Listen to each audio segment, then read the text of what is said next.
Podcast Bites.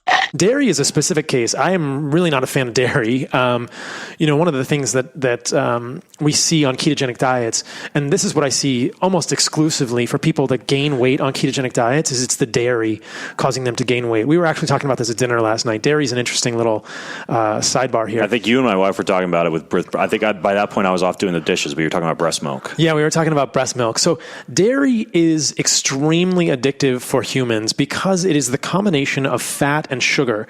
And that combination of fat and sugar feeds into our infant brains and says, you should eat a lot of this, which is a great survival advantage. That's what we want. We want infants to want to eat as much breast milk as possible.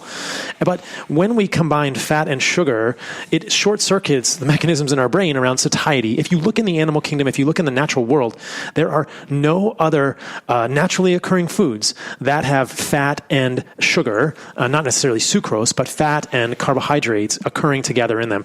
Breast milk is the only substance that does that. These are some of the ideas put forth by Ted Naiman. I'll give a hat tip to him. But those type of foods, fat and sugar together, are extremely disruptive of human satiety and are extremely obesogenic. And so basically what I was talking about with your wife was that ice cream is the ultimate obesogen because it is essentially like breast milk.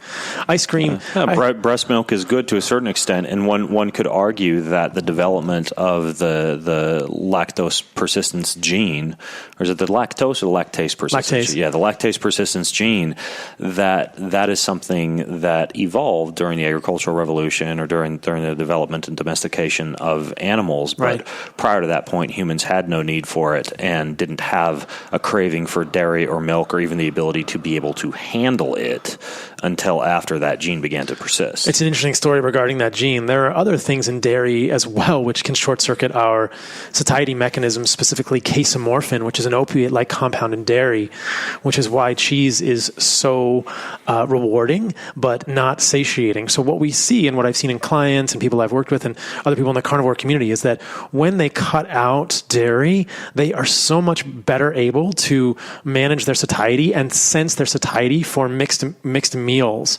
I had a friend who I do quite a bit of research with, and he told me that when he stopped eating dairy, he was much more satiated when eating meat. So when he was eating dairy with meat, or when he had dairy in his diet, he ended up eating more meat and more animal products, and he just was more satiated and was more able to sense when he was full when he eliminated dairy. So this, I think it has to do with casomorphin in general, kind of hijacking some of our satiety mechanisms. And so if people are on a ketogenic diet and they gain weight, Dom DeAgostino's sister, I think, Dom DeAgostino, people probably know him. He's a pretty smart guy in the ketogenic world.